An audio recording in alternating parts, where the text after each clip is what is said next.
Hi అండి. అందరికీ నమస్కారం.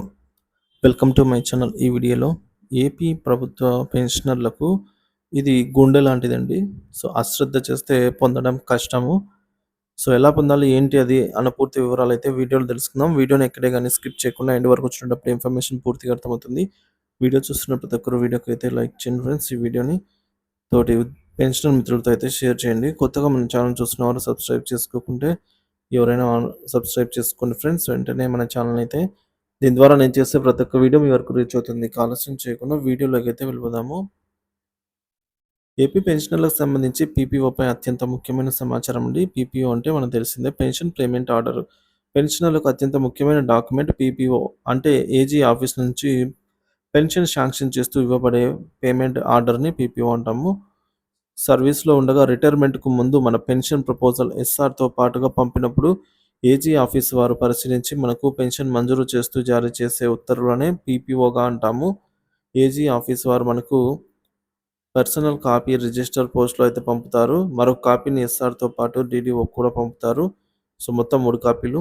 మన పెన్షన్ ప్రపోజల్‌లో ఒక సెట్‌తో పాటు మరొక కాపీ సంబంధిత జిల్లా ట్రెజరీ అధికారికి మరొక కాపీ మనం పెన్షన్ పొందే ఏటీఓ లేదా ఎస్టీఓ కార్యాలయానికి పంపుతారు. మన పర్సనల్ కాపీ మన సబ్ ట్రెజరీ అధికారి వెరిఫై చేసి జిల్లా ట్రెజరీ అధికారి నుండి ఆమోదంతో వచ్చిన వివరాలతో సరిచూసుకొని పెన్షన్ చెల్లింపుకు ఉత్తర్వులు ఇస్తారనమాట. సో, అంత వాల్యూ అండి పీపీఓ అంటే. పీపీఓ అంటేనే పెన్షన్ వస్తుంది. సో, మన పర్సనల్ కాపీపై ఎండార్స్‌మెంట్ రాసి మనకు తిరిగి ఇవ్వడం జరుగుతుంది. సో, కానీ మనం ఆ కాపీని జాగ్రత్తగా భద్రపరచుకోవాల్సి ఉంటుందండి. సర్వీస్‌లో ఉన్నవారికి ఎస్ఆర్ లాగా, రిటైర్ అయిన వారికి పీపీఓ ఉంటుంది. సో, సర్వీస్ రిజిస్టర్ అలాగే పెన్షన్ పేమెంట్ ఆర్డర్ అండి. అందువల్ల మన పీపీఓను ఒక రిజిస్టర్ రూపంలో రూపొందించుకోవడం మంచిదనమాట. సో, పీపీఓ ఒక పేజీ అండి. పాతవారికి కొన్ని పేజీలతో రిజిస్టర్ ఏంటి అనుకుంటున్నారా? సో, ఎలా రిజిస్టర్‌గా తయారు చేసుకోవచ్చో ఇప్పుడు మనం చూద్దాము. సో, ముందుగా మొదటి పేజీగా మీ వివరాలను అనగా రిటైర్ అయిన తేదీ, హోదా, కార్యాలయం, రిటైర్ అయినప్పటి పే స్కేలు, గ్రేడు, చిరునామా, పుట్టిన తేదీ, permanent address, mobile number, Aadhaar number, pan number, blood group, bank ఖాతా నంబరు, బ్రాంచ్ వంటి పర్సనల్ డీటెయిల్స్ ఈ వివరాలు టైప్ చేసి అందంగా వ్రాసి పెట్టండి ఫస్ట్ పేజీలో. సో, మన పీపీఓ ఆర్డర్ ముందు అలాగే వెనుక ఒక దళసరి పాలిథీన్ పేపర్ పెట్టండి. తర్వాత ఒక 10 ఏ4 సైజు పేపర్స్ పెట్టండి. సో, మీ ఆధార్, పెన్షన్, బ్యాంక్ పాస్‌బుక్ మొదటి 2 పేజీలు, పాన్ కా pan card copy, EHS copy వీటన్నిటిని కూడా జిరాక్స్ పెట్టండి. సో, మీ స్పౌస్ యొక్క ఆధారు, పాను, ఈహెచ్ఎస్ కార్డు వీటి జిరాక్స్ తీసుకొనైతే ఉంచండి. తర్వాత ఓ 4 వైట్ షీట్‌లను అందంగా పెట్టి, అందమైన బాండ్‌లాగా అయితే తయారు చేయించి మన వద్ద భద్రంగా ఉంచుకోండి. సో, పీపీఓ రిజిస్టర్ వల్ల ఉపయోగం ఏమిటి అంటే, revised pension fixation, PRC fixation, quantum of pension మంజూరు వంటి అంశాలను ఈ బుక్‌లో రికార్డు చేసే వీలుంది. పెన్షన్ తదితర ఫ్యామిలీ పెన్షన్ మంజూరుకు ట్రెజరీ వారు పీపీఓ ఒరిజినల్ ఇవ్వమని అడుగుతారు. మనం ఏదైనా కారణంతో పీపీఓ కోల్పోతే ఎస్టీఓ ద్వారా డీటీఓ గారికి నిర్ణీత ఫీజు చెల్లించి దరఖాస్తు చేసుకొని డూప్లికేట్ పీపీఓ అయితే పొందే వీలుంటుంది. పీపీఓలో ఏ అంశాలు ఉంటాయనేది ఇప్పుడు తెలుసుకుందాం. అందరూ సర్వీస్ పెన్షనర్లు తమ పీపీఓను ఒకసారి పరిశీలించుకోవాలండి. అందులో ఒకటిది సర్వీస్ పెన్షనర్‌గా మన పేరు, పుట్టిన తేదీ నమోదు చేయబడి ఉంటాయి. అవి సరిగ్గా నమోదు చేయబడి ఉన్నాయా లేవా అనేది పరిశీలించండి. రెండవది మన పీపీఓలో స్పౌస్, ఫ్యామిలీ పెన్షనర్ పేరు, పుట్టిన తేదీ నమోదై ఉంటుంది. ఆ వివరాలను కూడా కరెక్ట్‌గా ముద్రించబడి ఉన్నదా లేదా అనేది పరిశీలించండి. మూడవది పీపీఓలో spouse, family pensioner date of birth note చేయబడి ఉంటుంది. అవి కరెక్ట్‌గా ఉందా లేదా అనేది చెక్ చేయండి. మన పీపీఓలో service pension, SP, enhanced family pension, EFP, family pension అనే 3 అంశాలు వాటి ఎదురుగా వచ్చే మొత్తం నోట్ చేయబడి ఉంటాయి. అవి కూడా గమనించండి. సో, వాటిని ఇప్పుడు చూద్దాం. సర్వీస్ పెన్షన్ అండి. ఇది మన length of service, basic pay ఆధారంగా అయితే నిర్ధారించబడుతుంది. సర్వీస్ పెన్షనర్ జీవించి ఉన్నంత కాలం ఈ బేసిక్ పెన్షన్ దానిపై ఇతర అర్హత కల అలవెన్స్‌లు చెల్లించబడతాయి. పీఆర్సీ అమలైనప్పుడు మన సర్వీస్ పెన్షన్ ఎస్‌పీ అనేది రివైజ్డ్ కాబడుతుంది. ఎన్హాన్స్డ్ ఫ్యామిలీ పెన్షన్ ఈఎఫ్‌పీ ఉద్యోగి లేదా సర్వీస్ పెన్షనర్ ఒకవేళ మరణిస్తే వారి ఫ్యామిలీ పెన్షన్‌కు ఇచ్చే ఎన్హాన్స్డ్ ఫ్యామిలీ పెన్షన్ అంటాము. వివరంగా ఒక ఉద్యోగి సర్వీస్‌లో ఉండగా మరణించినా లేక పెన్షనర్‌గా మరణించినా వారి వారసులు కొంతకాలం పాటు పూర్తి పెన్షన్ చెల్లిస్తారు వారికి వారసులకు. రిటైర్మెంట్ వయసు 58గా ఉన్న ఉద్యోగి సర్వీస్‌లో ఉండగా మరణిస్తే అతనికి 67 సంవత్సరాలు లేదా 10 సంవత్సరాలు అప్పటి నుంచి 10 సంవత్సరాలు ఏది ముందైతే అంతవరకు ఈ మేరకు పూర్తి పెన్షన్ చెల్లిస్తారనమాట. అలాగే రిటైర్ అయిన సర్వీస్ పెన్షనరు పెన్షన్ పొందుతూ మరణిస్తే ఆయనకు 67 సంవత్సరాలు లేదా అప్పటి నుంచి 7 సంవత్సరాలు ఏది ముందైతే అంతవరకు ఫ్యామిలీ పెన్షనర్‌కి పూర్తి పెన్షన్‌ను చెల్లిస్తారు. దీన్ని ఎన్హాన్స్డ్ ఫ్యామిలీ పెన్షన్ అంటాము. అది ఎప్పటి వరకు చెల్లించబడేది మన పీపీఓలో రికార్డ్ చేయబడి ఉంటుందన్నమాట. 2020 పీఆర్సీలో కూడా దీన్ని నిర్ధారిస్తూ ప్రభుత్వం సర్క్యులర్ మెమో జారీ చేసిందండి. ఫ్యామిలీ పెన్షన్ సర్వీస్ పెన్షనర్ మరణిస్తే వారి వారసులకు ఇచ్చేదే ఫ్యామిలీ పెన్షన్. దీనిపై డీఆర్, ఐఆర్ వంటివి చెల్లించబడతాయి. సర్వీస్ పెన్షనర్ లాగానే వీరికి కూడా పీఆర్సీలో బేసిక్ పెన్షన్ రివైజ్డ్ చేయబడతాయి. ఫ్యామిలీ పెన్షనర్‌కి కూడా వారి యొక్క వయసు ఆధారంగా అడిషనల్ క్వాంటమ్ ఆఫ్ పెన్షన్ అనేది చెల్లించబడుతుంది. ఈ అంశాలు మీ పీపీఓలో కరెక్ట్‌గా ఉన్నాయా లేవా అనేది చెక్ చేసుకోండి. ఉంటే సంతోషం. లేదంటే కరెక్ట్ చేపించుకోవాలి. సో, కరెక్ట్‌గా లేకపోతే ఏమవుతుందిలే అనే ధోరణి వద్దు.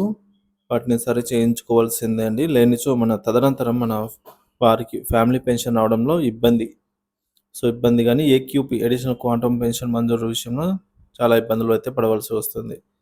ఉదాహరణకు ఇటీవల ఓ రిటైర్డ్ పెన్షనర్ మరణించారు. వారి వారసులకు ఎస్‌టీఓ గారిని కలిసి ఫ్యామిలీ పెన్షన్ మంజూరు కోసం చేయమని దరఖాస్తు ఇచ్చారండి.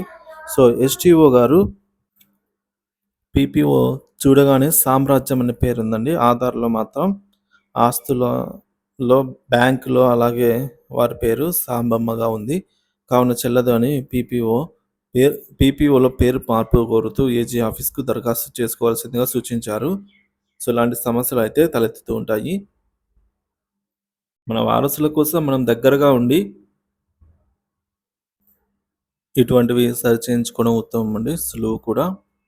స్పోజ్ ఫ్యామిలీ పెన్షనర్ పేరు సరిగ్గా లేకపోతే తగిన ఆధారాలతో మనం చివర రిటైర్ అయిన చోట డీడీఓ ద్వారా పీపీఓలో పేరు సరి చేయమని దరఖాస్తుతో పాటు ఎస్ఆర్ ఒరిజినల్ పీపీఓ ఏజీ ఆఫీస్కి అయితే దరఖాస్తు పంపి సరి చేసుకోవాలి. ఇక డేట్ ఆఫ్ బర్త్ విషయంలో స్పోజ్ ఫ్యామిలీ పెన్షనర్ యొక్క date of birth pension proposal పంపు సమయంలో ఖచ్చితంగా నోట్ చేసి ఉండాలి. అదే అన్నిటికీ ప్రమాణం అవుతుంది. సో, గతంలో 2005కు పూర్వం స్పోజ్ పేరు మాత్రమే నోట్ చేసి పుట్టిన తేదీ వేయకపోవడం లేదా సుమారుగా వయస్సు వేయడం చేసేవారు. అందువల్ల పీపీఓలో పుట్టిన తేదీ చాలామందికి నోట్ అవ్వలేదనే సందర్భం ఉంది. డేట్ ఆఫ్ బర్త్ నోట్ కాకపోయినా తేడా పడినా సంబంధిత ధృవపత్రాలు అనగా స్టడీ సర్టిఫికేట్, ఆధారు, పాను, వైద్యుడు ధృవీకరించినటువంటి వయసు ధృవీకరణ పత్రం వంటివి జతచేసి పీపీఓ నకల్స్ జతచేసి సంబంధిత ఎస్టీఓ గారిని కోరితే వారు సరిచేస్తారు. లేదా ఐఎఫ్ఎంఎస్‌లో ట్రెజరీ సైట్‌లో ఇన్సిడెంట్ రైజ్ చేస్తే సరిపోతుంది. ఇవి సర్వీస్ పెన్షనర్ జీవించి ఉండగానే చేయించుకోవడం అవసరమండి. గమనిక ముఖ్యంగా మనం పెన్షన్ ప్రపోజల్ పంపే సమయంలో పుట్టిన తేదీ ఖచ్చితంగా ఇవ్వాలండి. అలా ఇచ్చిన తేదీ తర్వాత మార్పు చేయాలనుకుంటే చెల్లదనమాట. సో, అలా మార్పు చేసి ఏక్యూపీ పొందిన చాలామంది పీఎఫ్‌లు రికవరీ చేసిన సందర్భాలు ఉన్నాయి. పీఎఫ్‌లు అంటే AQP additional quantum of pension ఇచ్చి దాన్ని నకిలీ అని తెలిస్తే పీఎఫ్‌లోంచి రికవరీ చేస్తారు. సో, కావున ఈ విషయంలో ఖచ్చితంగా ఉండాలి. పెన్షనర్ వారి యొక్క పీపీఓలో స్పౌస్ పేరు తేడా పడినా, స్పెల్లింగ్ తేడా పడినా, సర్‌నేమ్ మాత్రమే ఉంది. అసలు పేరు నమోదు కాకపోయినా, స్పౌస్ డేట్ ఆఫ్ బర్త్ అసలు నమోదు కాకపోయినా కూడా తేడా పడిన పీపీఓలో సరిచేయించుకోవాలి. మనం రిటైర్మెంట్‌కి ముందు పెన్షన్ ప్రపోజల్ ఎస్ఆర్‌తో పాటు జతచేసిన హెచ్ఓడి ద్వారా ఏజీ స్టేట్ ఆడిట్ ఆఫీస్‌కు ఆమోదం కోసం పంపడం జరుగుతుంది. అలా పంపే ప్రపోజల్‌లో స్పౌస్ పూర్తి పేరు, date of birth, Aadhaar, PAN, TC లేదా స్టడీ సర్టిఫికేట్లలో ఒకే విధంగా ఉండే విధంగా చూసుకోవాలి. ఇక ఎస్ఆర్‌లో ఫ్యామిలీ సర్వీస్ రిజిస్టర్ అండి. ఫ్యామిలీ మెంబర్స్ డీటెయిల్స్ పూర్తిగా వివరాలతో అయితే నమోదు చేయించుకోవాలి. వీటి ఆధారంగా పెన్షన్ ప్రపోజల్‌లో డిస్క్రిప్టివ్ రోల్స్ తయారు చేయడం అయితే జరుగుతుంది. కావున పీపీఓలో పేరు, డేట్ ఆఫ్ బర్త్ తేడాగా నమోదైన వారి యొక్క ఎస్ఆర్, పెన్షన్ ప్రపోజల్‌లో ఉన్న వారి వివరాలు పీపీఓ లోపల వివరాలతో పోల్చి చూడండి. క్రింది అంశాలను కూడా చూడండి ఫ్రెండ్స్. మీరు పంపిన పెన్షన్ ప్రపోజల్‌లో కరెక్ట్‌గా ఉండి పీపీఓలో తేడాగా నమోదైనచో మీరు ఆ వివరాలను తెలియజేస్తూ ఒక లెటర్ ఏజీ గారిని ఉద్దేశిస్తూ రాసి మీ యొక్క ఒరిజినల్ ఎస్ఆర్, పీపీఓ మీ వద్ద ఉన్న pension proposal set xerox attach చేసి రిటైర్ అయిన కార్యాలయాధిపతి ద్వారా అయితే రుజుమార్గంలో ఏజీ ఆఫీస్‌కి పంపుకోవాలి. వారు వెరిఫై చేసి సరిచేసి రివైజ్డ్ పీపీఓ పంపుతారు. ఒకవేళ మీరు పంపిన పెన్షన్ ప్రపోజల్‌లోనే మీలోనే స్పౌస్ పేరు గానీ, డీడీఓ గానీ తేడా రాసి ఉంటే మీకు ఆ వివరాలను తెలియజేస్తూ ఒక లెటర్ ఏజీ గారిని ఉద్దేశిస్తూ రాసి ఒరిజినల్ పీపీఓ జత చేసి మీ యొక్క ఎస్ఆర్, మీ డీడీఓ గారి చేత ఫ్యామిలీ మెంబర్స్ డీటెయిల్స్ ఎంటర్ చేయించి మీ spouse name, date of birth వివరాలు ఒకే విధంగా ఉన్న టీసీ లేదా study certificate, Aadhaar card, PAN card xerox attestation చేపించి వాటిని జత చేసి డిస్క్రిప్టివ్ రూల్స్‌లో 3 కాపీలు తయారు చేసి మీరు రిటైర్ అయిన కార్యాలయాధిపతి ద్వారా రుజుమార్గంలో ఏజీ ఆఫీస్‌కి పంపుకోవాలి. వారు వెరిఫై చేసి సరిచేసి రివైజ్డ్ పీపీఓని పంపుతారు. ఒకవేళ మీ స్పౌస్ పేరు గతంలో ఉన్న పేరు ప్రస్తుతం మార్చుకుని వేరే పేరు పెట్టుకొని ఉంటే ఆ పేరు పీపీఓలో నమోదు చేయించుకోవాలనుకుంటే నోటరీ అఫిడవిట్, దినపత్రికలో ప్రకటన, గెజిట్ పబ్లికేషన్ కాపీలు ఎస్ఆర్‌కు జత చేసి హెచ్ఓడి ద్వారా రుజుమార్గంలో ఏజీ వారికైతే మీ యొక్క దరఖాస్తు పంపించాలి.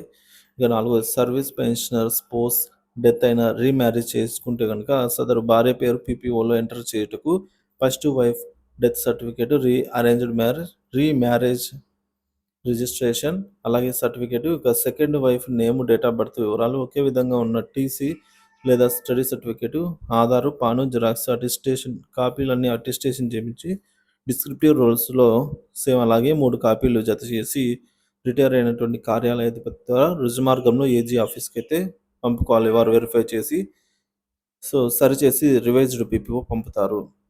మీ spouse name, date of birth కరెక్ట్‌గా ఉండి మీ పీపీఓలో నమోదై ఉండి సీఎఫ్ఎంఎస్‌కు మంత్లీ జారీ చేయబడే పే స్లిప్‌లలో మాత్రం పేరు తేడా పడినా, పుట్టిన తేదీ నమోదు కాకపోయినా మీ సంబంధిత ఎస్టీఓ గారికి సదరు తేడాలు పీపీఓ ప్రకారంగా సరిచేయమని లేఖ రాసి PPO spouse Aadhaar card, pan, study certificate xerox కాపీలు జత చేసి సరిచేయమని కోరవచ్చు. వారు పరిశీలించి సరిచేస్తారు.